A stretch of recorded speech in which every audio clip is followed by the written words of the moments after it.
Welcome in to the DNVR Avalanche Podcast, presented by DraftKings Sportsbook, the number one rated sportsbook app out there. I'm your host, Rudo, joined as always by AJ Hafley, and today it is finally Be a GM Day. Little bit of roster roasting going to be going on today. I imagine it might be as much our rosters getting roasted as anyone else's, but yep, today we are leading by example. I think that we came up with the idea of doing a regular roast my roster segment. Yep. I think we're definitely going to be doing this again in the future. And I think we're going to get like graphics made for it, like the works, right? We're going to turn this into a regular thing. So we're going to start. We don't want to feel like we're high and mighty here. We're rolling in and dunking on everyone else.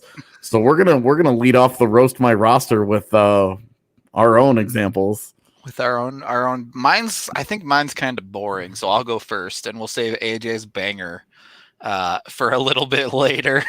So I did two rosters. I did one that was incredibly boring, for the record. Where I went trade deadline level of big. AJ went insane. I decided, you know what? If I was going to be a GM, what would I do? And I was like, I would try and get hyphy. I would try and see how big I could go before the other GM was like, dude, what are you doing? So I had one deal where I went and got Taylor Hall, and that was an extremely boring one, where I basically just re-signed all my dudes and got Taylor Hall and moved Zadorov. So we'll skip that one. The more interesting one. Yes, Uro. I think maybe even bigger than that. It is bigger. Yeah. I thought so. I don't know fully what he's going to be putting at me here, but I know it's way bigger than what I did. I did mostly internal stuff, honestly. I extended Gabe Landeskog, gave him Anders Lee's contract, basically. 7x7. So I took care of that. I signed Burakovsky to 5 1/4. I didn't really sign any of our defensive RFAs. So let's start with the small trade. The small trade is I moved Ryan Graves to LA for a late second. This is to make sure the Avs stay interested in this year's draft. I find it interesting we both move Graves. Yep. Yeah. Sell high, baby. Yeah. I'm with you on that. If you know what, if the trade was, hey, Ian Cole gets it done, I think I probably still do it. But Graves would be the first move that I would go to make. It was 4 years at 5 1/4 for Burra is what I did. I gave Nichushkin 1 year at 1.75. Ooh. It's 1 year. All right. He scored what, like 26 points? I forget the exact number, but you underpaid him. Oh, you think I underpaid him? Yeah. You can pay him 2 1/4 if you really want for a 1 year deal. It doesn't matter. I have enough room that you can do that. So anyway, but the big move that I made is the move that everyone made on the Avs side, which is Tyson Jost and Nikita Zadorov. P.S. If you go through Cap Friendly and you look at the Avs thing and you see all the DNVR submissions, which great job, by the way. The people who don't know who DNVR is, finding out that we do this was incredibly funny to watch in the comment section as people were like, what's DNVR? Why are there a billion of these things today? Hilarious. Yeah, I loved it. But if you go and you click on the majority of those submissions, almost everybody moved Zadorov and Jost together. Yep. I would like to take credit for that, like our pod, because we've talked about it so much that all of you guys were like, that's a good idea. Let's just do it. Well, that's what I did. I threw on a 3rd round pick as well. And I moved them to Montreal. But I did not get Max Domi. Did you get Philip Deneau? No. I got Tomas Tatar on the idea that he also signs a 2-year extension immediately. So the Avs now have Tomas Tatar for 3 years. Right now, he's at 4.8 because he's a little bit retained, but roughly $6 million for the next 2 years. Okay. Did that why Tatar? Of all the top 6 guys that you could go out and pursue, why Tatar? I think he's someone that Montreal would be readily available to part with, readily willing to part with, without having to add too much beyond Zadorov and Jost. Why do you think that is? Because they don't have faith in him, and they would have to re-sign him next year. Okay. But I also think they're looking to, get a little bit younger on the forward side. They're kind of stuck in this perpetual build of where they can't find the correct pieces. They've tried Druin at center. It didn't work. They've continually gone back and back and back. Kotkaniemi has not yet become the number 1 center that they need. And Tatar's a 60-point player the last 2 years, as well as over the course of his career, a 55-ish point guy that you can expect out of. So I think he's a legit top 6 player that can excel and give the Avs 20 to 25 goals every year over the next 3 years in a top 6 situation. My idea here was the Avs didn't get Taylor Hall, first of all. If Taylor Hall's on the table, forget Tatar, go out and get Taylor Hall. But if you can't get Hall, I think Tatar is an option that is realistic. It's not blowing up the bank and going and trying to go all in on a Patrick Laine or something like that. So that's where I like Tatar. I think he does bring. I think it's safe. I think it's min-maxy. I don't think it's that min-maxy. Like Tatar, if you look at it, Tatar, like who's that 6th guy right now? Is it Donskoy? Is it Comfer? Is it even Martin Kaut? Tatar's better than all those guys. I'd say pretty significantly. Definitely. I would definitely agree with you. And you're not really going to miss Zadorov and Jost that much. The reason why all of us traded those guys is because they're very replaceable internally. Yep. So I think that, and what I think is interesting is that you moved both Graves and Zadorov. I did move both. I toyed with the idea of just ride or die with Timmins and Byram. Because like right now you've taken 3 regulars off the roster. Yep. You've added 1 in Tatar. Yep. And I'm assuming that there's going to be something coming on defense. Yes. Okay. I really wanted to run Byram Timmins, but couldn't. So I went out and signed in UFA Brendan Dillon for 4.75 for the next 3 years. And it's the reason I did it this way is because I think you're in a situation where ideally you play Bowen Byram in your defensive lineup. So you have in no particular order Makar, Girard, Johnson, Byram, Dillon, and Cole. And then you work in Connor Timmins either as the 6.5 D, where you kind of rotate him in with Cole as Cole gets a little bit older and transitions into more of a 7th D role. Or if you're comfortable rolling Cole, Timmins can be your first call up playing out of the AHL. If you're interested in Dillon, we talked about him a couple of days ago on the podcast, where he has super good underlying numbers. He's a strong defensive player. So that's a guy you can pick up and say, you know what, if we want to play this guy next to one of our young players and expect a high quality defenseman out of him, you can get that. So interesting. That's what I liked. And I didn't move that much as Jesse is talking about here. I made a couple of moves, but left room for Martin Kaut to be a lineup regular. Left room for one of the defensive prospects at least to be a lineup regular. So for the record, we didn't know what each other did going into this, and we've gotten to the same place.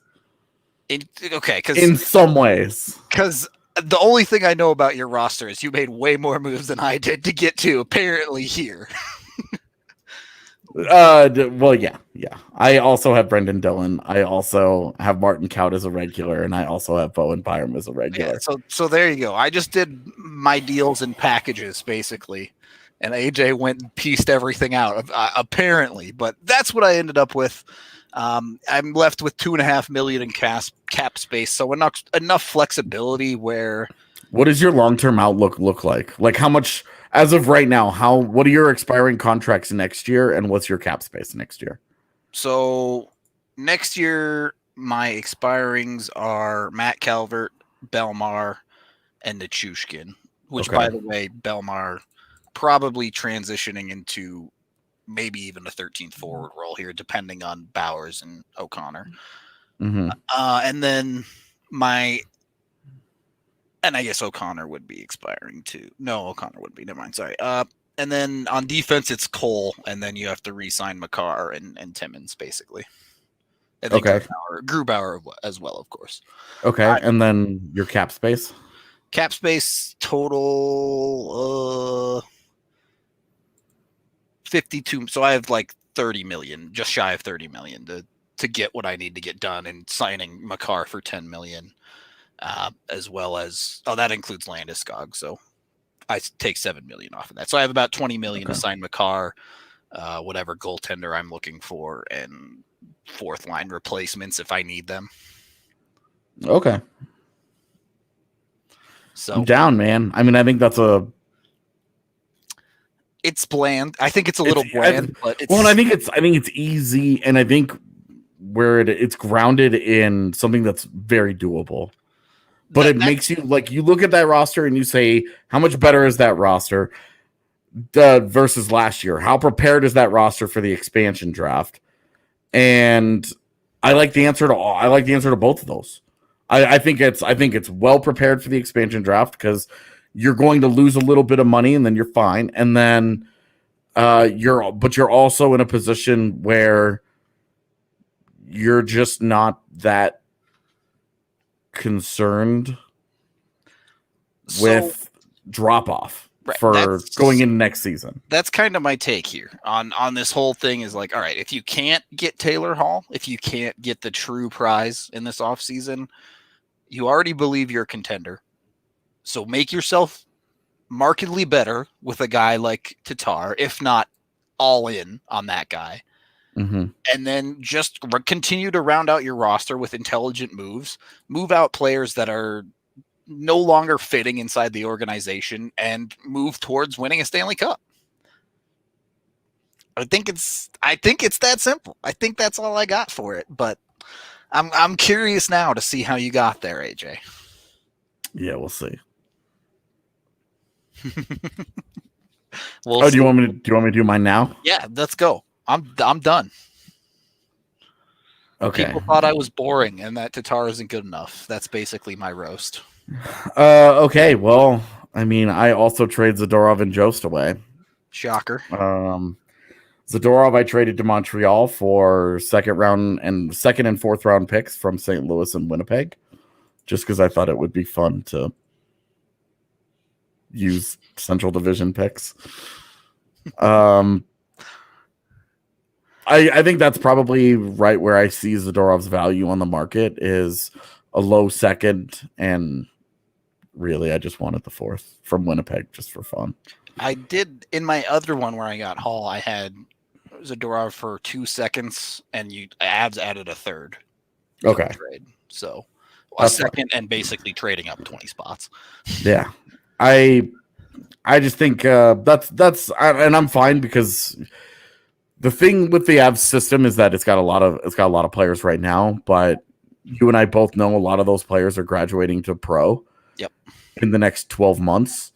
And so they're going to badly need to replenish the amateur ranks. Yep. So they're going to need more picks. They're going to need to really do some work to rebuild that farm system. Big part of why I wanted to move out Graves is because you get that pick value back, or at least I did. Yeah. So like I mean, you know, I'm about to get wild, but yeah, that's what I do with Zadorov is a second and a fourth. I trade up in the first round from 25 to 18 with New Jersey. I give up Colorado's first and Tyson Jost for 17 and then a 4th round pick, which belonged originally to Boston. You get the 4th? Yes. Okay. So you get a 1st and a 4th. You move up 7 spots and get a 4th for Jost, essentially. Basically. Okay. And then things get weird. Who wait, hang on. Who are you targeting at 17 to move up? Nobody. I don't keep that pick. Oh, okay. Here we go. Yeah. Originally it was Reichel, and then I just decided F this, and I got weird. All right. So let's get weird. Before I get to what I do next, my free agency. Yep. My free agency consists of signing Brendan Dillon. That's your only UFA signing? I signed Brendan Dillon 4 years, $4.25 million. Sure. So I gave him the extra year. I'm basically giving him the extra year in hopes that dissuades Seattle from taking him. That's really it.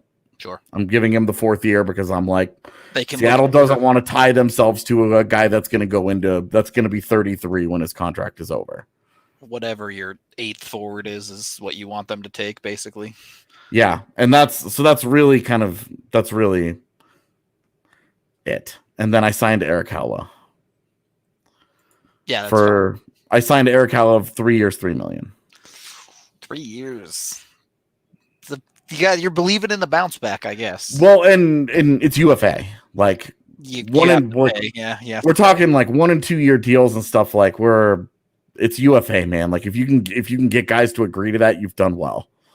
But didn't we just see last year? Who was the guy from Carolina? Brian DeSingle. He ended up with like a 4-year deal, didn't he? I do wonder. There's a lot of talk of players taking those shorter term deals so they can get another one because of this flat cap, though. Sure, but that's a guy betting on themselves. And Howla at 29. I don't know that he'd be betting on himself, but he's here to replace JT Compher anyway because I traded that dude. All right. I also traded Shane Bowers, so Meeks is correct. I did trade about half of the organization. This is also correct. So let's start with who I traded. Yep. Let's go. I traded Eric Johnson. Okay. JT Compher. Yep. Ryan Graves. Okay. And then I got into the prospects. I traded Shane Bowers. Okay. Alex Newhook. Oh boy. Drew Hellison. Sure. And Sampo Ranta. Okay. And then I traded the pick that I acquired from New Jersey, 17 overall. Or 18. I think it's actually 18. Sure. The late first for New Jersey. Yeah, because they have 18 and 20 with Calgary in between, so it's 18th overall. Yep. So I trade 18th overall, and then I traded Colorado's 2021 first. And then 20. Okay. All right. So you've traded a ton of stuff. The Avs now have half of a defense. Yeah. So I have traded off of their starting lineup in the playoffs. I traded EJ, Compher, and Graves. Okay. But then I gave up high-end piece in Newhook, and then a defender. Let me just tell you, like a defender in Drew Hellison that like we're down on. Yeah. But people around the league really like, which I just don't. He still has that. He can be a defensive defenseman shine. I don't get it. Yeah, and then like Sampo Ranta is like everybody loves his tools, right? And they're like, oh, we'll just see how this goes. Maybe someday he finds a toolbox. Yeah, exactly. So I traded all these guys to Florida for Jonathan Huberdeau and Aaron Ekblad. For Ekblad, too. Yeah. Yep. And then that way my lineup, my top six. This is all one trade, to be clear? Okay. One trade. My top six, you have Huberdeau, McKinnon, and Rantanen at the top with Landy, Kadri, and Burakovsky. Burakovsky I signed for 3 years at $4.5 million, by the way. I forgot that part. Okay, sure, yeah. And then my bottom six, I have Nichushkin, Howla, and Kaut. Yep. With Donskoy and Kaut kind of interchangeable, however you want to move them around. And then Calvert Belmar with the Donskoy Kaut on the right side. Logan O'Connor's my 13th forward. On defense, I have Girard and Ekblad up top with Dylan and Makar as my second pairing. Yep. And then I have Byram and Ian Cole as my third pairing with Jacob McDonald as my scratch. And Connor Timmins just kind of back there. Boy. That's so much. That's like, I don't know how you ever even like actually burrowed down into the value of who won that trade. Yeah, same. I was looking at it and I was like, is this enough? I don't even know. This is definitely too much for just Uberdo and definitely too much for just Ekblad. But they have the thing that I like about it is that I have the money. I have $22 million in cap space for next year, so that I have the money to sign Grubauer. I have the money to sign Landeskog and Makar. I probably don't have the money to sign Nichushkin, but somebody has to get taken in the expansion draft. Whenever that happens, I'll have the money to sign Nichushkin, or Nichushkin's the guy that gets taken, and I don't have to worry about it. So what's your future plan here for your prospect pool? Because you basically just cleaned it out, the forward side of it. Yeah, I kept Count. But Count's graduating immediately, essentially. Sure, but I kept Count, and he's still got 3 years on the ELC, so I'm feeling confident there. I agree with Evan. It doesn't feel like enough on the high end because there's no high end defenseman. Revisiting this, I would probably throw Timmins in there for Helleson. I think you're probably correct. Because they need a defenseman of some kind. And the big reason that Eric Johnson goes is because I have to move some kind of money. And that money comes off their books in a couple of years, and you're taking long-term off of them in Ekblad, essentially. Yeah, and they've been talking about trading Ekblad for a while now, and I gave them 2 first-round picks. I gave them 2 ALCs that they can make use of very quickly in both Shane Bowers and Alex Newhook. And then whatever happens with Helleson and Ranta, okay, but they're also going to have Comfort for the next 3 years, Graves for however long they want, and Johnson for the next 3 years. So I feel like Florida's not getting nothing here. It's really just Newhook needs to be a star. So how would you be willing to, and can you afford to retain a little bit on EJ? How much do I need to retain? Just a bit. I think the more money you can retain, the sweeter the deal gets for Florida here. Because I'll take up to $2 million I can retain, I think, comfortably. And then I would probably have a problem after that because I only have $1 million in cap space. And that's just the difference between having Jacob McDonald on the roster and not. Call it 1.5 then. Okay. I can retain that because I think that's the big win for Florida here is they get a bunch of young pieces, they get draft capital, and they shed money. Yeah. So the more money that you can help them with, I think you sweeten the deal a little bit because I don't even disagree with you. I think if it's on the table, if they actually are seriously looking at moving Aaron Ekblad, that's a super interesting piece for the Avs because that's a guy you get and your defense is done if you're the Avs. Well, and that was kind of my appeal is that we talked about, okay, well, the top end of Colorado's defense is kind of weak, right? Because these guys haven't developed and all that, but you throw Girard and Ekblad and then Dylan and Makar out there, and I feel like that top 4 is rock freaking solid. And you give Bowen Byram time. If you play Byram regularly next to Cole, and then however he develops, if he plays really well and demands more time, then he just takes it from Brendan Dillon. Yeah, it's super easy you're getting a super rock solid all-arounder in Ekblad. Girard, he's capable on both sides of the puck. You can kind of use him, especially if you're pairing him with Ekblad, however you want. If you want to use his offensive ability, if you want to see him activate that side of things a little bit more, you can. Makar's a superstar offensively already. Putting him with Dylan, at least to start, just makes sense. Super easy pairing to roll out. And then bonus of Ian Cole and Bowen Byram. I guess the one question, you play Ekblad on the PK then, right? You roll Cole, Dylan, Ekblad, and I guess who's the those are your three, and then pick one from there. I'd probably go with Byram. Sure. You could easily go with Gerard, though. I think they should try Gerard anyway, but I probably would have said Gerard, but if they're projecting Byram as a more defensive role type guy, sure, go for it. From a moral standpoint, I agree with Uro that trading EJ to Florida just feels like doing the guy dirty. It definitely feels bad, and he would have to waive his no move for that. Well, it would depend. It would depend on who's on that. Like, he has like a 19 team list or something. If I was EJ, actually, I wouldn't mind going to Florida, but I'm not EJ. Be nice. I mean, look, no income tax, great weather. Those are the two reasons that it appeals to hockey players everywhere. Yep. And hockey athletes everywhere. Tons of guys in the NFL live in Miami. Tons of guys in the NBA live in Miami. Like, the pro athletes love living down there. Zadorov lives there. So let's not pass over the other side of this deal in Jonathan Huberdeau. Yeah, 3 years at $5.9 million. I'm a big fan of that over paying Taylor Hall, because I think Jonathan Huberdeau is better. At 27 years old, he's right in the heart of that prime. We've seen him. He's put up big years in the last 3 years. He had 69 points. Then obviously he went banana pants with the 92.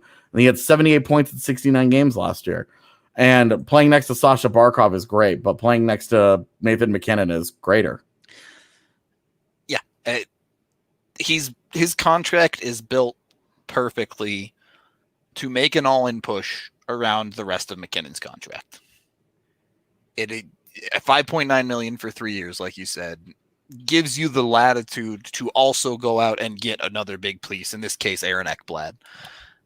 Even if you're just looking at Huberdeau, even if you chop this trade in half and you figure out the value to get Huberdeau out of Florida, it's going to cost a lot, but it can set the Avs up to, they're done with their top six, and it's lethal. And then they have cash to play with as far as the cap is concerned to go do something else and shore up their defense or look to move for a goaltender or anything else like that. So I think Huberdeau is super interesting. I think Ekblad is super interesting. I would love to get either one of them if I were the Avs, but. And that's sort of my big thing, is that if you look at this, you look at these moves across 3 years. I signed, you have Huberdeau signed for 3 years. I gave Burakovsky a 3-year deal. Donskoy and Haula have 3 years left on their deals. It's all about maximizing McKinnon's window at $6.3 million. And then revisit from there. Yep. So I see what you're saying now, where we got to the same place. Yeah. You went a little bit younger, a little bit more talented with Huberdeau, but I went and ultimately got Tatar for the next 3 years. Yeah. We did the same thing with Dylan, and then you went out and got some other pieces as well. But it does seem like the next 3 years, it's win a cup or bust for the Avs a little bit. It's win a cup and adjust, I think, would be, because you're just going to have a different reality when McKinnon doubles his salary. That's just a different. That's just a I'm different not saying financial they reality cannot for you. win a cup after this 3-year window is over, because I think they can, but they're position A1 to win it over the next 3 years. Yeah, I mean, you look at when the Kings signed all their guys to big contracts. What happened? They stopped being good. Yep. Chicago signed all their big guys to big contracts. What happened? Stopped being good. Pittsburgh signed all their guys to big contracts. It took them 5 years after they did it for them to turn around, and then they win back-to-back cups. What the hell? But and then Tampa Bay is the example here, where you say, hey, they almost won it when those guys were cheap, and then when they paid Hedman, when they paid Stamkos, they paid all those guys, they still went out and won it. But that's primarily because they got Braden Point, they got Anthony Cirelli, and they won it while those guys were still cheap. And even then, it took quite a bit of cap finagling. So yeah, and it was right at the very beginning of Vasilevsky's monster contract. Yep. So they were only just in the very beginning of that. And they're now locked into a lot of that team. You know, like that they're going to have to trade 3 guys in order to keep some of the other cats. So they're, you know, like it's an interesting situation because we've seen cup winners in the last couple of years have done it different ways, but it's significantly harder. Look at everything Tampa Bay had to go through just to get the 1. Look at everything Washington had to go through to get to their 1. Yeah. You know, like it's very hard to win a Stanley Cup, even when you have crazy pants talent. San Jose is the great example of this.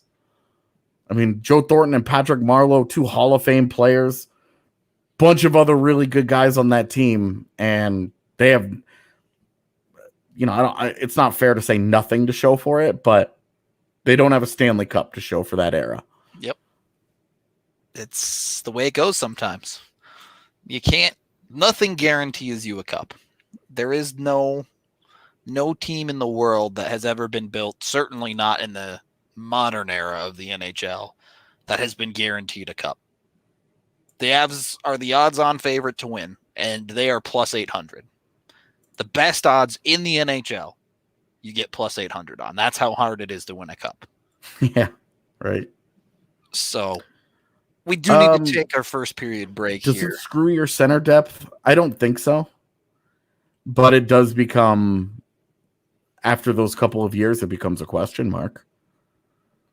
And that's something there where you probably look to replenish that somewhat with your next couple of years of drafting as well. Yeah, but they don't have a first in 2020 or 2021 after this. Sure. But I have second and third round picks. I have 4 third round picks. Not saying my 2C is coming from those 4 thirds, but that's ammo for you to go do something, right? So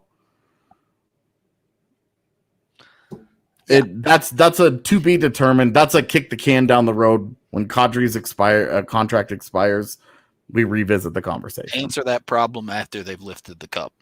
Yeah. Like you can't solve every problem. Well, you can stop worrying about all those problems when you drink a little bit of Breckenridge Brewery, the official beer of DNVR. They have an amazing ton of beers that I've told you about, so many of them, but their newest one is their Palisade Peach Wheat. That is pretty much one of the most quintessential Colorado things is going and getting some Palisade peaches, whether it be from Palisade itself or just any of the roadside stops that you can find when they are in season. Now you can get it in beer form as well from Breckenridge Brewery. So head on down to the farmhouse in Littleton, or of course the DNVR bar, where we have 8 different types of Breck brew on tap. If you want to save $5 at the farmhouse, use code DNVR when you call for pickup at 303-803-1380. And our gaming sponsor, WGT Golf, now loved by more than 20 million people around the world. You can play with over 600 members. Actually, I think it's just about 700. I can do math because we're hitting 200 in the third clubhouse. So 700 DNVR members in our clubhouses. If you want to jump in and play, we have tournaments all the time. And of course, you can play match play, stroke play, closest to the hole. Just challenge anyone in the clubhouse when they're online if you feel like it and just want to get a quick game in. Second period of the DNVR Avalanche podcast. We've put ours out there. Mine was a bit boring. Everyone seemed to love AJ's even if they thought it was crazy. Now it's time to get into some listener submissions. We are going to start off here. I don't know who this is in the DNVR community, but on Cap Friendly, he put it in as KC Avs 2020-21. So if that's yours, congratulations, I guess, because you're going to be first on our list of shared teams as I try to do a little bit of background here. There we go. We can get it all set up. So, AJ, you with me here? I'm with you. Start with the trade. Tyson Jost, Nikita Zadorov, and a second-round pick for Max Domi. That's the biggest one. Feels, to me, it feels a little on the light side. The second round pick, I think, goes a long way because they just collect picks. But it feels a little light because you're talking about a third pairing defenseman and a fourth line forward for Max Domi. And you got to feel like he probably has a little more value than that. This is why I ultimately settled on Tatar, because I think Domi has more value, and I just wasn't really willing to dip into that first rounder pick conversation. Yeah. As I think Evan did hit this one on the head a little bit.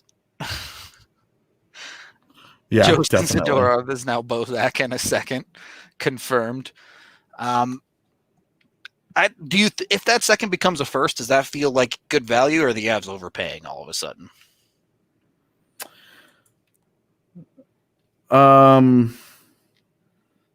I think that's probably too rich for my blood. You think so? Yeah. You got to think Montreal's going to want the first, though.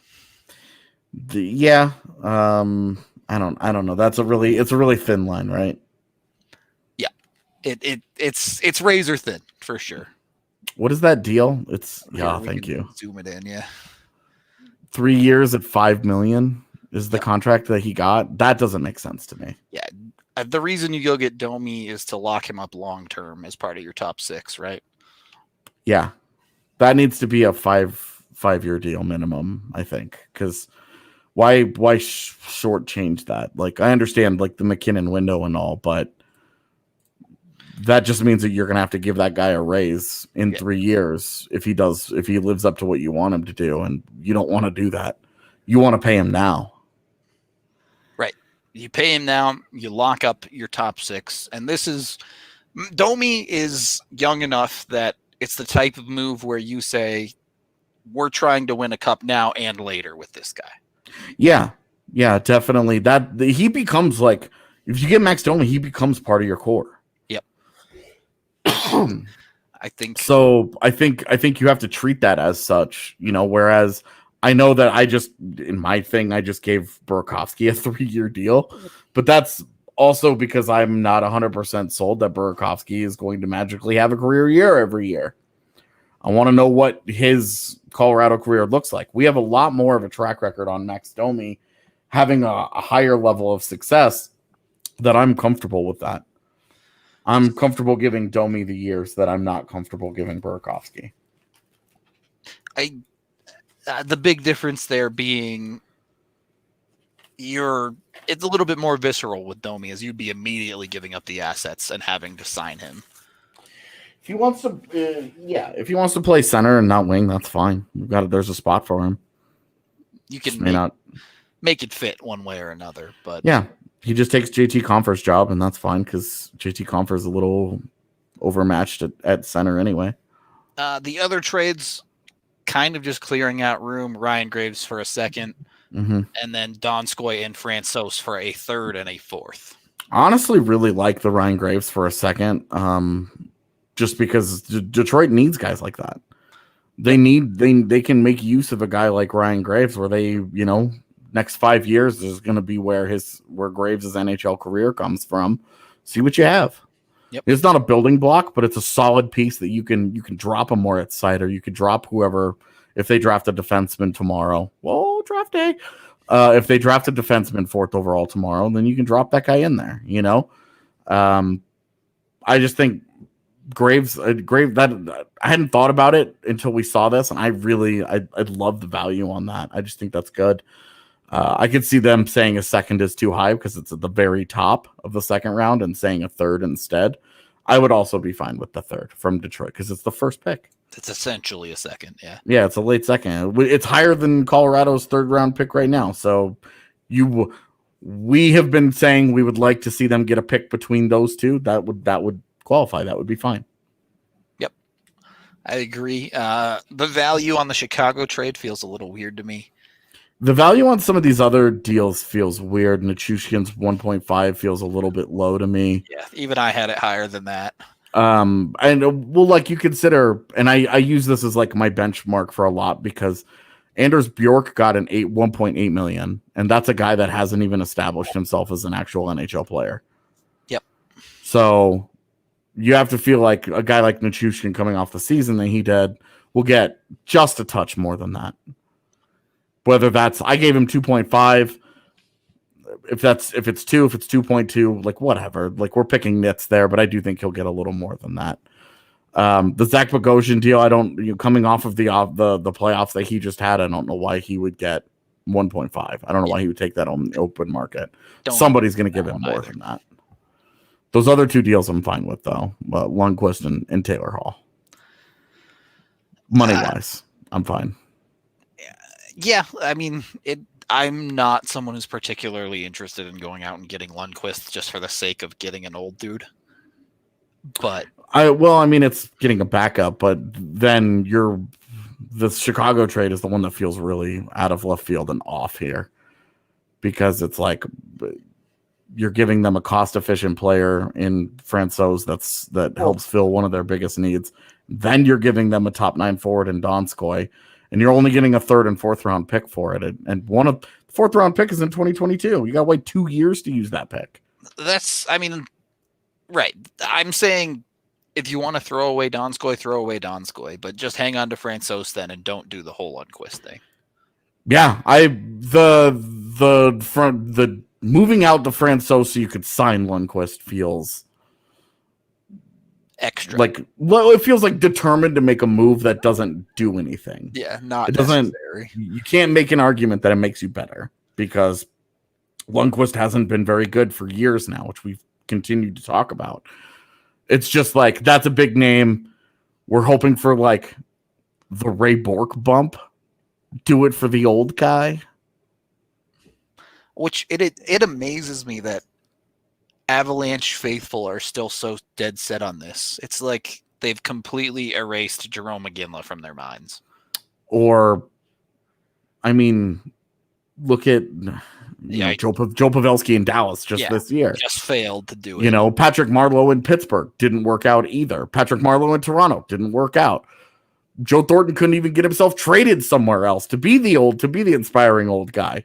Like, this is, and as a backup goaltender, like, you're hoping he doesn't play a whole lot for you, but if something happens to Grubauer, then you've put yourself right in that path where Henrik Lundqvist is now your starter. Right. And it's like, okay, are you comfortable with that? Like, I'm more comfortable with Francouz as my starter today than I am with Henrik Lundqvist. Same. If I have to have a guy that's going to start 17 of the next 20 games for me, I'm choosing Francouz over Hank. So you have the starting lineup for him here. I don't know how much time he put into this. He has Max Domi as your third center. That's where I was saying I would put him if he wants to play center. Yeah. Comfort Domi and Kaut feels like a really good combination to me. You have obviously fun. Taylor Hall in your top 6. Your forward depth is pretty incredible. But you're feeling good about it, yeah. You run into on the back end, he has Byram in the lineup. Timmins is the 7th D. The big problem here is you've underpaid Bogosian. You have underpaid who am I thinking? Nichushkin, thank you. And you're less than $400K from the cap here. Yeah. So you don't. What's that long-term outlook look like? The long-term outlook into next year. How much money is there available? $57 million being spent, so projected $23 million cap. And you have no goaltender signed, no Landeskog, no Makar, and both Cole and Bogo are gone. So it's not like the worst situation. You can sign your big pieces in Landeskog and Makar with that much space for sure. Definitely. You can sign a goaltender, whether it be Grubauer or whoever, but you're probably looking at the defense might get a little dicey. Sure, maybe at that point you can rely on both Byrams and Timmins in the lineup. Mm-hmm. But kind of happen at some point, right? Right, but even with both of them in the lineup, you kind of need a reliable 6th defenseman still. Yeah. So you'll have a money crunch next year that you'll have to figure out, and that's where you hope the expansion draft they just lop one of those contracts off for you. Yep. They take a Comfer off your hands, and boom, there's $3.5 million freed up. Yep, I think that would be a pretty ideal target for expansion. Was there any? Nope, there's no other notes. So You could look. And then Wings fans are declining in the comments because they decline everything. By the way, cat-friendly comments are quite the adventure if you've never been to them before. They are fun time. All right. So that's our first one. We got another one here. Let me go behind the scenes and set everything up so we can see what we're looking at. While he's doing all of that, I'd like to remind everybody to please, if you're in town, RSVP to our draft show tomorrow. I'll be at the DNVR bar. I don't know what time we're advertising to be there, but be there. 4:00 was when the bar opens, so that's a good time to go. Yep. The show will actually go live 4:45. You can check it out on YouTube. Telling people that's where to go and look at it just because it's been a little more stable than Periscope lately, but either one will work. It will be live on both. And then we have a whole production planned. It's basically our first swing at producing 4 hours of live television. Yep. Jesse Montano hosting, which is going to be really weird for me because I've gotten very used to Rudo hosting. When we did the dry run yesterday, we did our walkthrough, and like Jesse opened the show, and my head just went, whew, and like looked at him and was like, "Why are you talking? This is Rudo's job." It was very weird for me, but I'm excited. Dario's going to be there. It's going to be a big thing. To answer Colin's question, very likely look for some sort of an Avs rumor piece from me either tonight or tomorrow morning as I'll try and give you like a big roundup of things that have been going on that I've been hearing, because there's a lot of stuff and it's trying to sift through the ashes of insanity. And yes, there is a John Gibson trade coming. We will get to John Gibson as well. First up, our next one comes from Wildcat 84. I believe that's Brandon Davenport. I'm not 100%. I believe so. Let's start with the trades. I like to look at the trades first because they don't pick up any pieces. The trades are pretty small here. Nikita Zadorov for a second and a third. Same thing that I said about Graves applies with Zadorov. Makes sense. I like it. The one thing with Detroit there is Z is going to be a bit more expensive on draft capital. A little more established, though, so we'll trade off there. Give and take for sure. And then Ian Cole to Montreal for a second is the other one. And it's St. Louis's, so that's a late second. Yep. And I like that because he fits something that they need.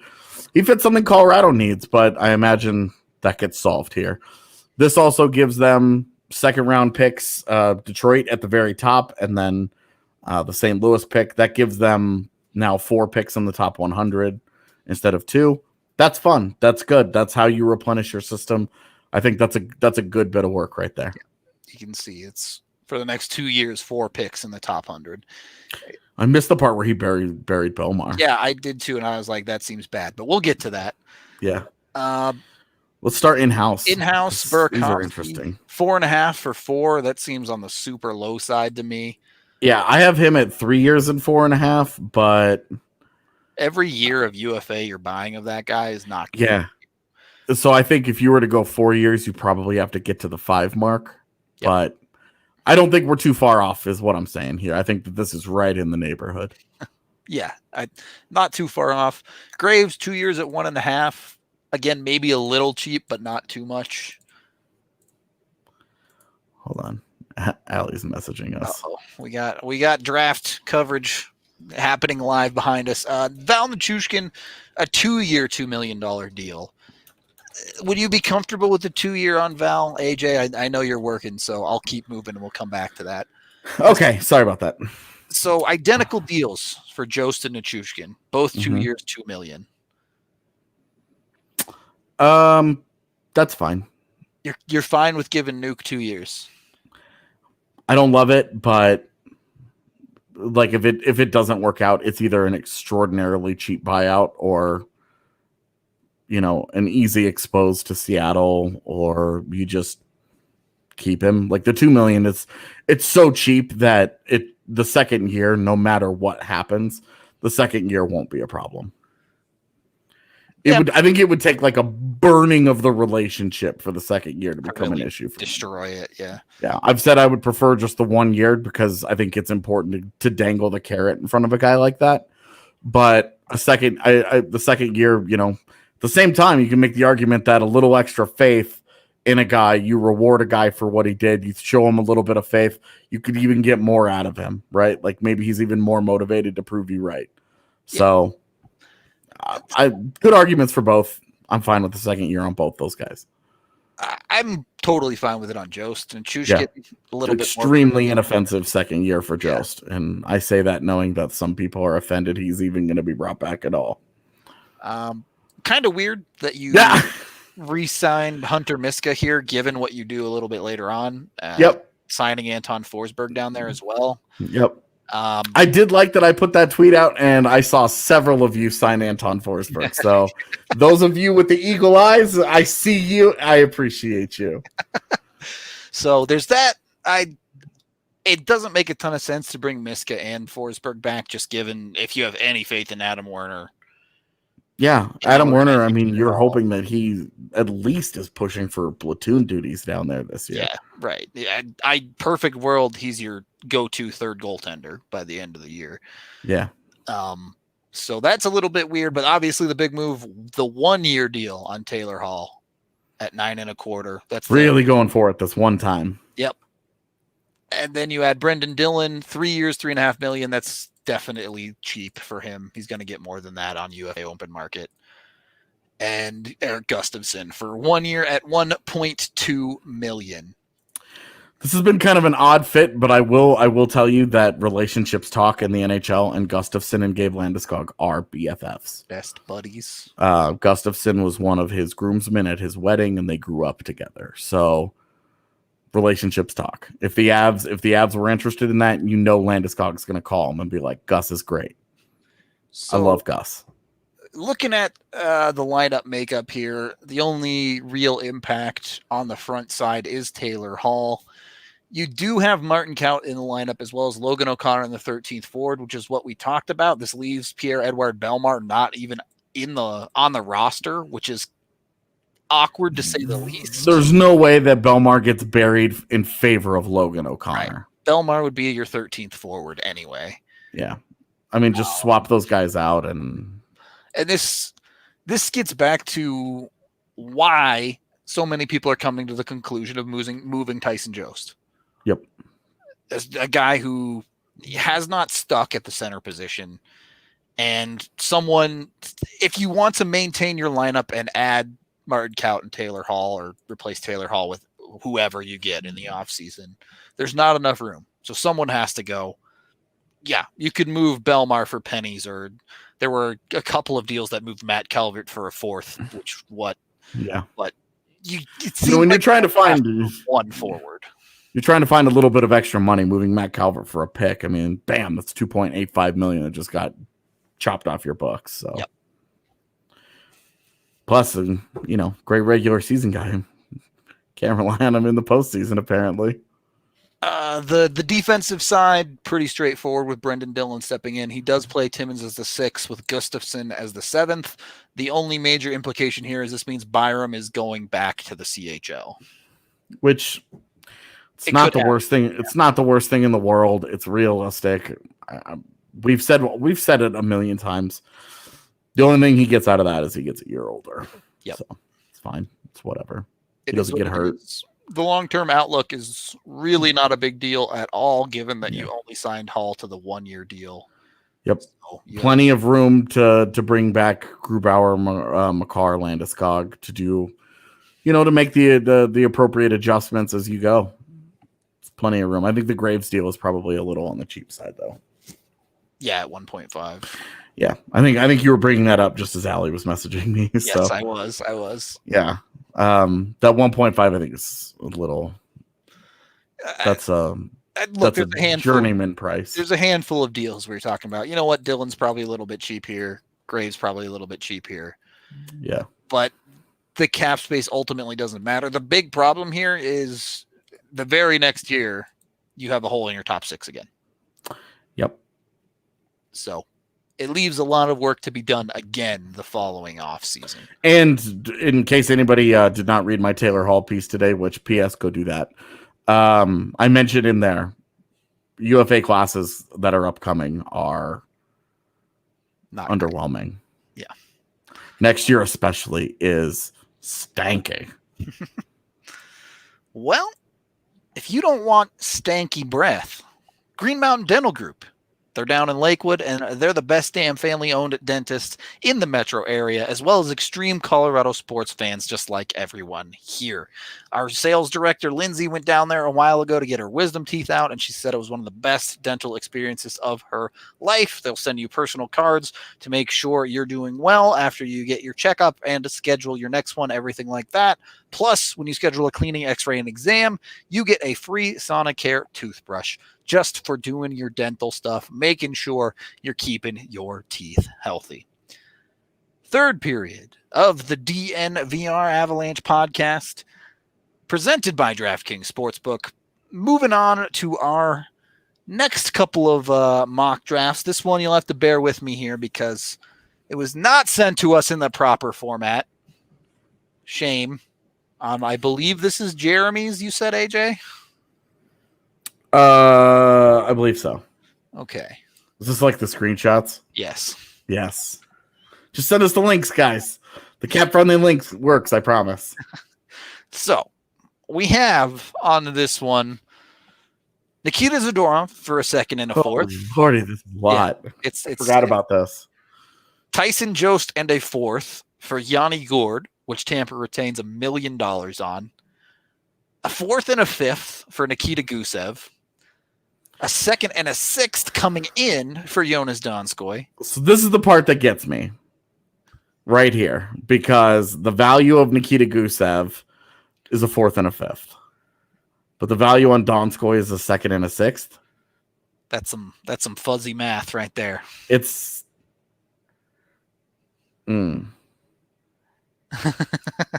one gets me. Yeah. The rest of this is interesting though. Francouz in a first for Kemper. Where have you heard that idea?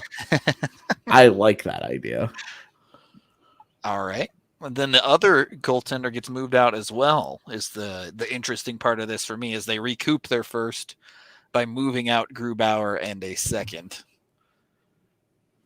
And then finish things off by moving Ryan Graves for Matt Waugh, a second and a third, which seems a little expensive for Graves for me. Yeah. I will say though that if you go and you look at the underlines for Matt Waugh, pretty good. It's easy to see the interest. All right. I think there's some interesting value issues here, but yeah, Gusev outscored Donskoy last year. Significantly or by No, some? Okay. Just a couple. But I still think you'd probably be pretty hard pressed to find a second for Donskoy. Yeah. I think if that was, I mean, if they were just even in value, I could buy it. Yep. Because I think they're similarly valued players. So that leaves us with a roster of Gusev being the extra piece in the top six. Burakovsky got $4.5 million. I don't know how many years. Then you have Gourde as your 3C, still getting, well, on the books for $4 million after the salary retained. Mm-hmm. And the defense is Matt Waugh thrown in, as well as the big bomb of Alex Pietrangelo getting signed for $8 million. And then, of course, Darcy Kemper and Corey Crawford. Oh, I sent you the second one that also has the... You did not send me anything else. This is what I got. No, AJ forgot to send me the explanations. Oh, I see what happened here. Okay. But we can deduce it live on podcasts. Yeah, no, he wrote them out. The big free agency signings are Alex Pietrangelo for $8 million. Yeah, he had an Corey 8x8, which obviously they can't do because the eighth year and all that. But 8x7, yeah. Burakovsky was 4.5x4. Corey Crawford was 2.5x1. Nichushkin was $950K by 1. And then my favorite part of this is that something named an Ivan Fedotov got an ELC. Yes. So a lot of deals that sound way too cheap for what they should be. And then Ivan Fedotov got an ELC. Yeah, whoever that is existing. Yeah. Apparently whichever goalie. Yeah. Whichever dude that is. Let's see. Let's at least see if he's real. I'm curious. I don't even know how to spell it, but I'm trying. Well, isn't that far off. So he's 23 and he's put up decent numbers in the KHL for Tractor. And has not been signed by the Flyers, who drafted him in 2015. Yeah. And he's 6'8". He's a giant human being. Whoa. Why don't you just believe in Adam Werner at that point? This is a great idea. I want a 6'8" goaltender. They tried that with Shmakov already. I guess he was only 6'6", right? Whew. Yeah. Looking him up, like, is this guy even real? And then it's like, oh, well, how big is he? I'm sure he's like 6 foot tall because that's why these guys never get drafted and have great numbers. No, 6'8". That is a man. Let's see. I'm trying to find a good picture that explains his size. You can't find. He doesn't fit in pictures. He's Godzilla. There's been so much Godzilla today. I know. That's this is the best day. I love the eve of the draft. Okay, so this is one of the few that we have submitted, or at least that AJ shared with me, that actually goes the Pietrangelo route instead of Hall. Yep. I don't know how realistic of a target Pietrangelo is. This is a lot of work. This is a lot of remaking of a team that was pretty good because you have Gusev, you have Gord, then you have Pietrangelo. You remake your entire Kemper and Crawford. Sure, sign me up. That sounds great. But that's a lot of work. And then you have Matt Wall. For some reason, LA would give him up.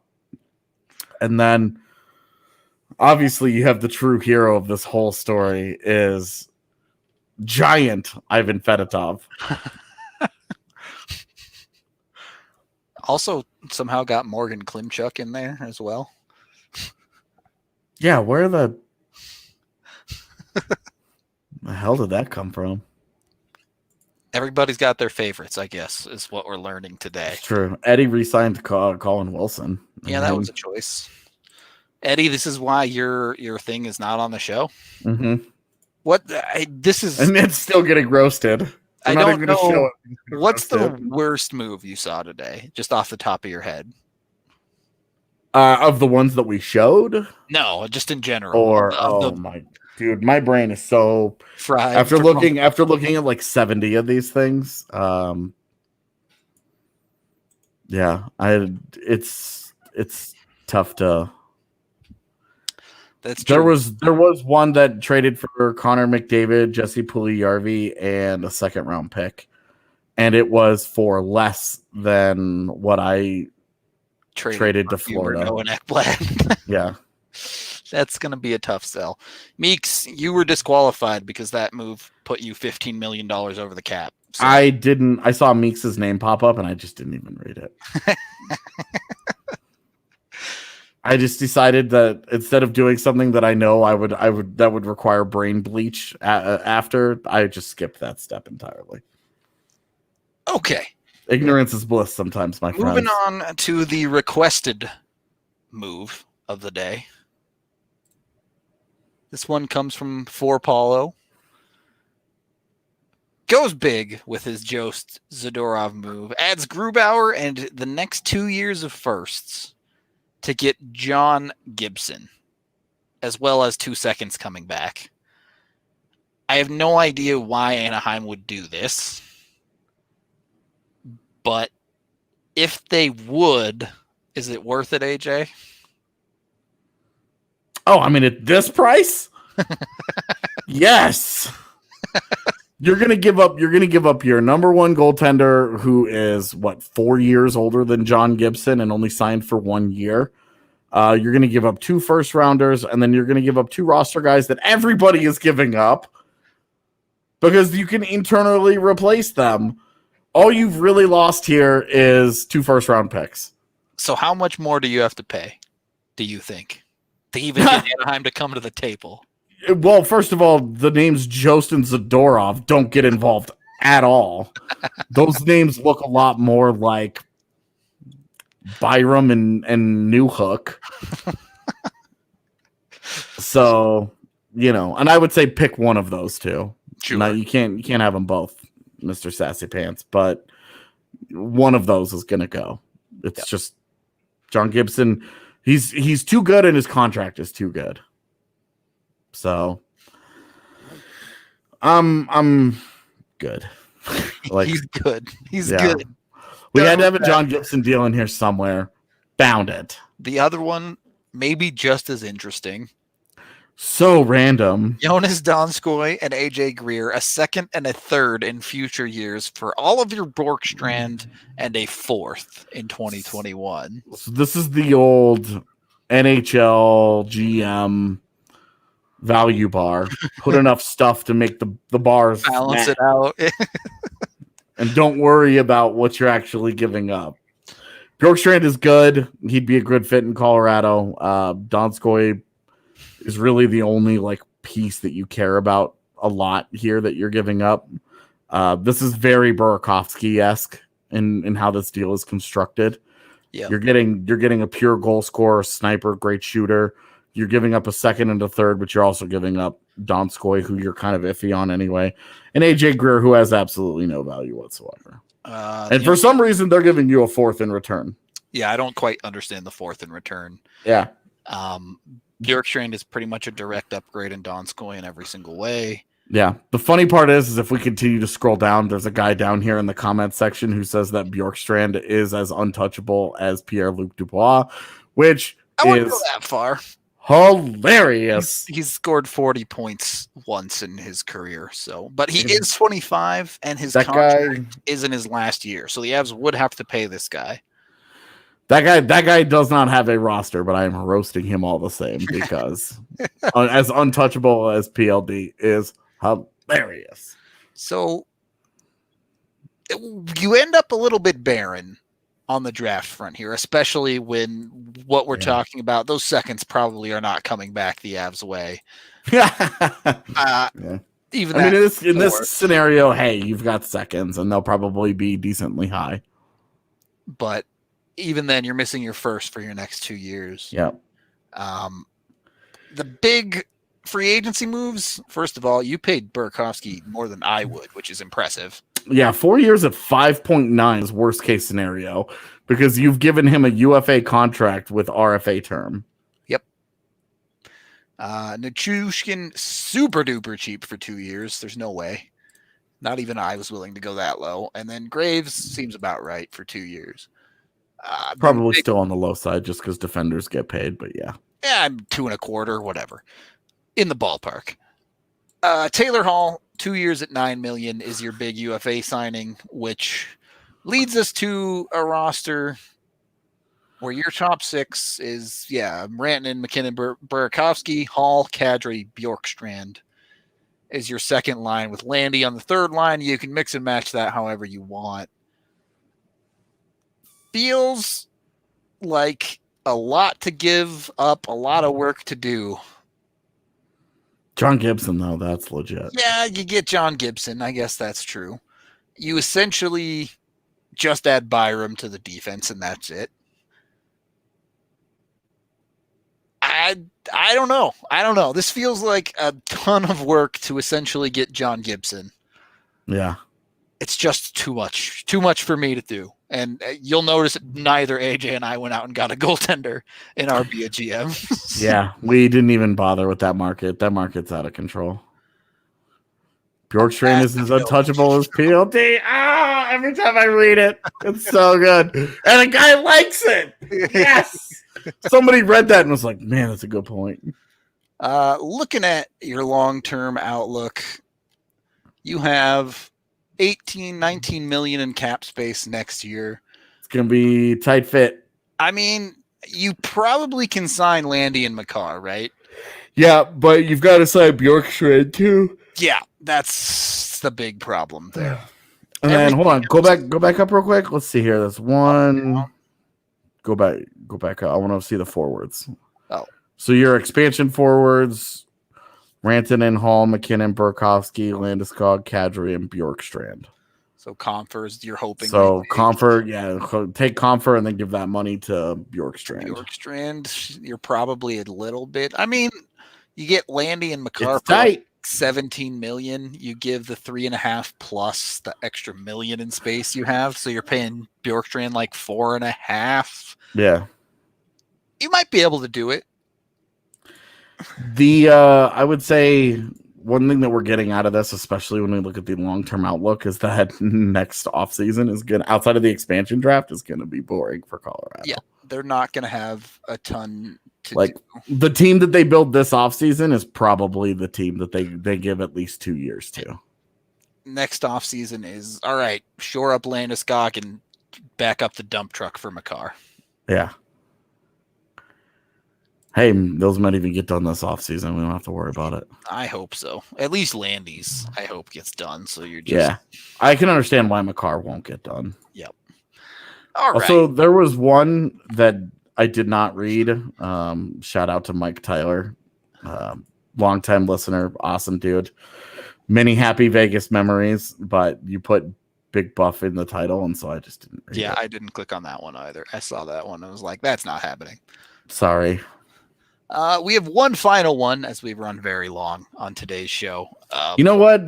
We're about to get into the time of year where we have nothing going on. We can get Don't as worry. long as we will get to many, many more of these. Besides, the Broncos do like 3-hour shows. That's true. They go crazy. And despite this one being the last one today, we will have more, probably on Thursday, maybe. Yeah. With free agency obviously coming right up. So if you're on free agency on Friday, we're thinking about doing this again for Thursday. Yep. Just because so many things could change between now and then, and we wanted to do it today because we were going to do it with the draft and stuff, but nobody picked anybody. When we did it last year, we had everybody picking at 4 and 16. This year, very few people submitted picks for 25. Although the ones who did, it was a lot of JJ Paterka. It was a lot. Yeah, Paterka's the man. Dario will be happy to hear that. Okay, final one. Again, someone who sent it in incorrectly, so shame on you. Yeah, shame. But we have in Word document format here. Oh, we gotta zoom that in a little bit. Hang on. All right, there we go. So, taking care of their in-house RFAs, Burakovsky 5 years at 5.25. I'd actually be okay with that deal. Yep. Nichushkin 2 years at 2.5. Maybe the first person we've seen give Nichushkin the realistic dollar amount. Yep. Graves definitely a little bit on the cheap side. 2 years at 1.85. Yep. This is where we really get cheap, though. Brody at 4.5 for 3 years. Yeah. The 3 years is probably where that's on the cheaper side. I think he could probably. I feel like Brody could probably get a 5-year deal on this market, but you never know. Yeah, you never know, but I think you're right. Especially the trend over the last couple of years is UFAs, especially ones that are coveted, get term. Yeah. And that's what makes this next deal so strange, is that it's both short and cheap. The DeMello one or the Toffoli one? Because the Toffoli one is not that short. I mean, 4 years for a guy that he's like a hot name because he had such a strong showing in Vancouver that it's almost like people have forgotten that he did nothing the last 2 years in LA. Yeah, LA sucked though. No, okay, but if you're supposed to be one of the best players and LA sucks, isn't that partially on you, Drew Doughty? Like it's funny that we excuse like So the same thing goes with Henrik Lundqvist, right? Like, Henrik Lundqvist's numbers went down. Yeah, but the Rangers got bad. Well, isn't part of the Rangers being worse is that Henrik Lundqvist was bad? I suppose. Because it seems like we have these conversations all the time with good players where it's like, but the team around him. I mean, we have it with Taylor Hall. So, he's never had a center. He's never had a center like McKinnon. But despite this, here's my thing. Toffoli's last deal was 3 years at 4.6, and I don't see him taking a discount on the dollar value. Yeah. And then, 4.5 is like, who has pictures of him? Who has the blackmail? Right. I don't even disagree with you with the 4 years. He is 28, and 4 years is that awkward middle ground where if he was worried about the flat cap and he wants to get another real paid money contract, you take a 2-year short-term deal, go get your money now, play with a good team, or you get security and you get a long-term deal now. The middle ground just doesn't make a ton of sense. Yeah. If you're 28, you want a 6-year deal or you want a 2-year deal, you know, like, if you're 30, you're looking at a 4-year deal going, nice. Yeah. Security. And then finally, I'll make a gif of that. I hope they do. Dylan DeMello getting 1.5 for 2 years, which has got to be on the cheap side as well. Yeah, definitely. Dylan DeMello is going to get a bunch of offers. A guy that's tried for so long to break into a regular D rotation finally did. He's not going to take 7th defender money again. Yep. And he's going to get to pick a spot to go play in where if you sign TJ Brody and Dylan DeMello, I mean, you got some work to do. Yeah. Which, in your trades, is about to get done. You start off with Zadorov to Toronto, 1-for-1 for Andreas Janssen. I don't understand this trade at all. When we looked through this, your ultimate moves, I do not get this trade. I loved this trade. I do not like. I've been quietly banging the table for Andreas Janssen for 2 years. And I think this deal is fine. They use another one of those top 9 forwards that they have. They get a defender that makes sense for them. That kind of changes their look a little bit. And the Avs get Janssen, who can help them. If you're going out and getting Janssen, you need to move another forward. Period. More than just Jost, which we'll get to. I was gonna say he does. No, you can't. You can't. Yeah, I guess Toffoli and Janssen together. I guess I hadn't really thought about the whole picture. I'm not the problem here is Kaut. It is. Which we're about to see when we get to the roster. Yeah. Next trade, Francouz and Jost, as well as a third to Vegas for Fleury, 1.5 retained. That makes Fleury your starter at $5.5 million. Good luck. I don't know if Jost in a third is really that interesting to Vegas. And Francouz? But Francouz, sure. It's fine. Whatever. Backup goalie doesn't matter. Just to replace the roster spot. Is strictly just taking the cap off their hands enough is my question. Given the position they're in, I think so. Yeah. Opens them up to make that big signing of a defenseman or something like that. Yeah, it opens them up for the Tyson Barrie signing that Evan's been talking about for a year. And I think he's going to be right about. Oh boy, there you go. Heard it here first. And then he finishes off with a year ago from Evan. Finishes off with moving Cole for a 2020 second fourth. That's kind of just completing the circle of he went out and got Brody and DeMello, so he needed to make D room. Which gives us the forward core of Burakovsky, McKinnon, Rantanen top line, Kadri, Landeskog, Toffoli second line, then Janssen, Comfort, Donskoy third line, your standard fourth line as well.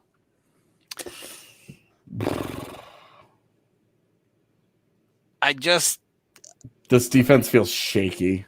The Brody, Makar, Gerard Johnson, Graves, DeMello.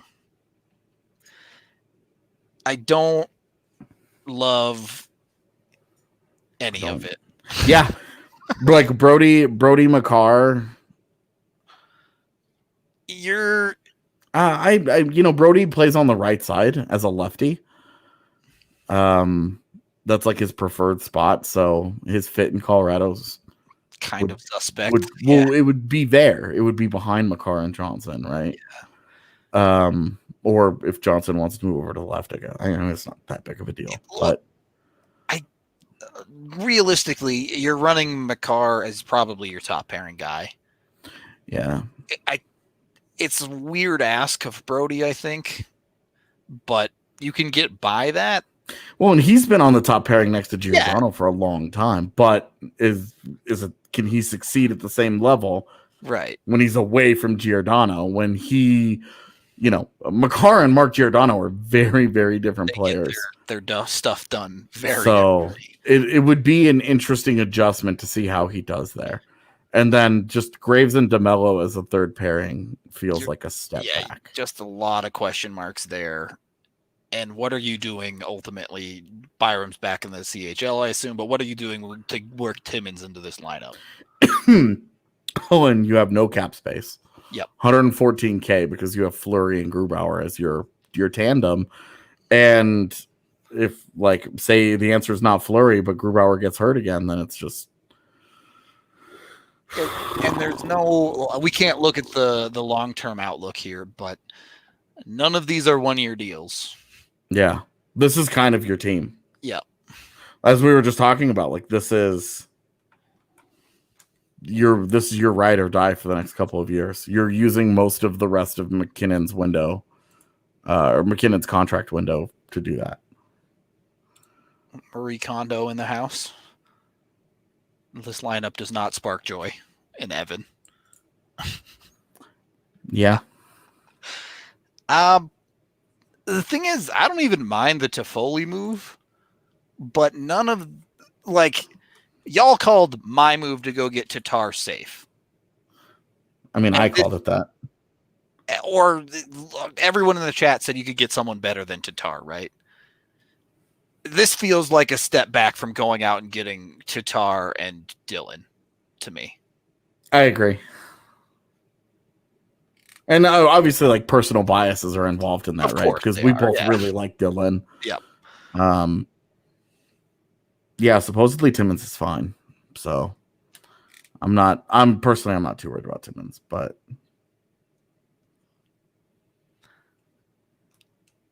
so if it felt too risk averse to me, who went with the safer moves in between AJ and I just don't know if this falls into the category of min-maxing to me. That's the way I should put it. Yeah. How much, when you ask those questions, how much better are you today than you were at the end of the season? How prepared are you for the expansion draft? And then how cup contender are you moving forward? Is the form better? Yes, I think it is. Is it a ton better? How much better, though? Because, Toffoli and Janssen, okay, I can buy that. But Brody and DeMello on defense, and then especially Fleury and net with Grubauer is, it's an expensive gamble. Yeah, it's a really expensive roll of the dice. Yep. You're hoping you get prime Fleury, not aging Fleury. Definitely. You're hoping that DeMello is consistent enough that you're not just running this back with a Zadorov type of inconsistency player. It's a lot. And with that being said, we'll have to wait and see until Friday and potentially later than that till everything shakes out. But I'm expecting some things to go down on draft day. I don't know if the Avs will be involved, but I think it's going to be an interesting night tomorrow. And if we haven't already, RSVP, the spots are filling up surprisingly quickly if you're local. So if you want a spot at the bar, be sure to do that. Be sure to keep your eyes peeled. I believe if you're not local, the stream is going live at 4:45 Mountain Time before the draft. We should be all the draft coverage you need. You don't need to watch anybody but us. We'll have coverage of all the picks, all the breakdowns. We got a ton of awesome stuff for you. And yeah, if stuff goes down this weekend, we'll do pods if we have to. Yeah. Emergency pods are always on the table. Yeah. When it's this time of year, they make a big deal on a Saturday night. one, I'm going to break something, but two, we'll do what we have to do. The only day that you won't get you'll get a pod next Tuesday. Don't worry. You'll get your pod. But my wife is getting her PhD that day. So. Oh my gosh, dude, we have to have a party for her. I'm saying. We should have something. We should set something up at the bar. Oh, she would not go to a bar. Oh, right. We'll have to do that when the world comes back to normal. Exactly. But that's a tough. Have a huge party for like 9 different accomplishments. Bunch of different people celebrating all of their stuff. I'm so down for that. That sounds on like an hour's worth of toasts. Yep, exactly. They just keep going one after the other. That's right. Oh, it's funny. I don't know what to call the end of this show. Would you say those were butchered, or were they well groomed? AJ. Well, I felt like we were nice today. There wasn't a lot of roasting.